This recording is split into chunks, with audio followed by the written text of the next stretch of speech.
Good morning, good evening, and good night, wherever you guys are. I'm Daniel, and welcome to my spoiler review for The Strain, Season 4, Episode 6, titled Tainted Love. As usual, it takes me 2 minutes to recap the episode, then give you my pros, cons, and final score. I really do appreciate you guys clicking on this, and I know I'm a few weeks late. Hurricane Harvey hit. I was also in Seattle at the time, back, busy with work, busy with catching up on shows, movies.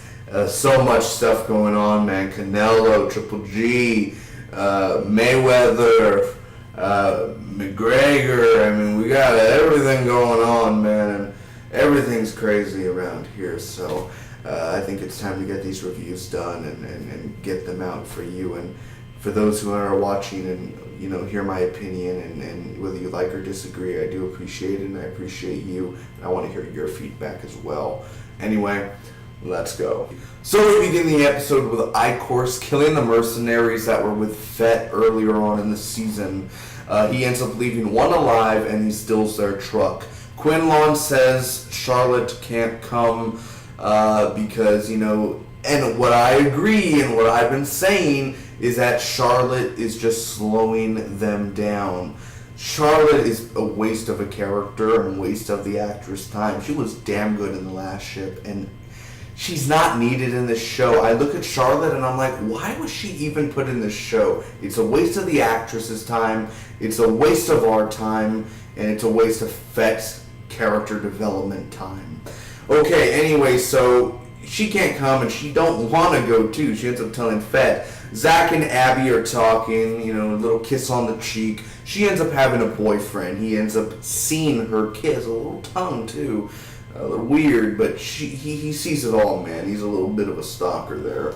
And anyway, we go back to a flashback where Quinlan ends up killing some Strigoi, and the Master knows he's in London. He must leave. Icorst ends up killing the guy, one of the mercenaries that he left alive, because he ended up trying to leave the truck. Icorst didn't take no for an answer, and he ended up, I believe, either snapping his neck or something with his face.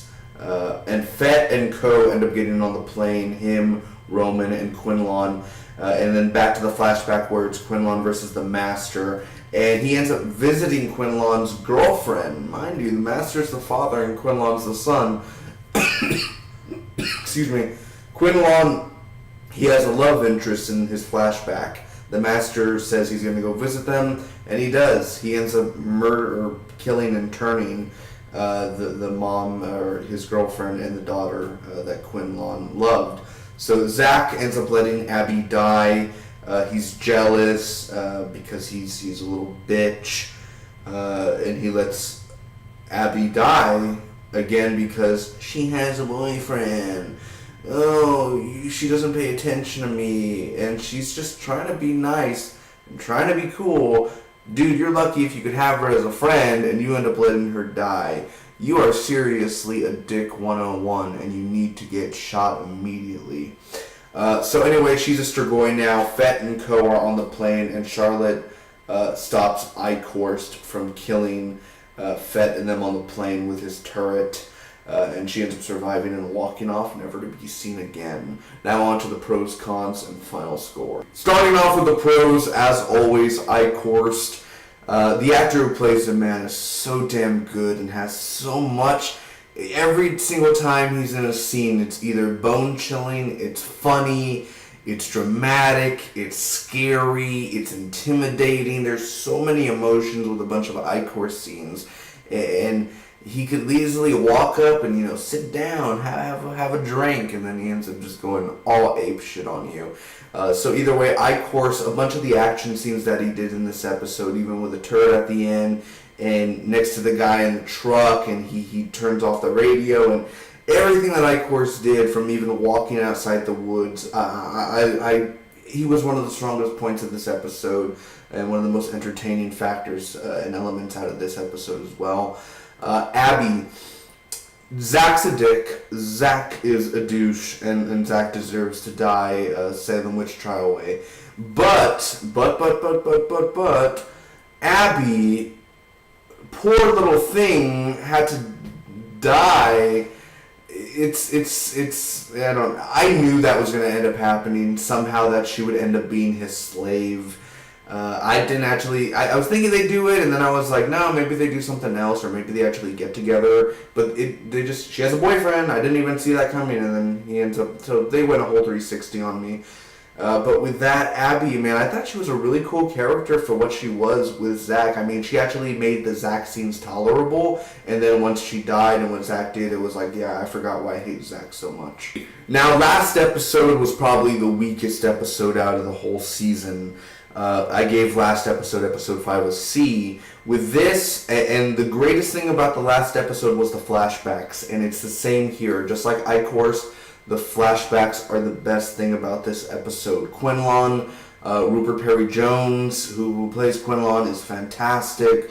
Seeing him in his human skin and fighting the Master, and it's intense. It's like, holy crap. And we've seen this before. They square off, but this is them going at each other with pure force and hatred.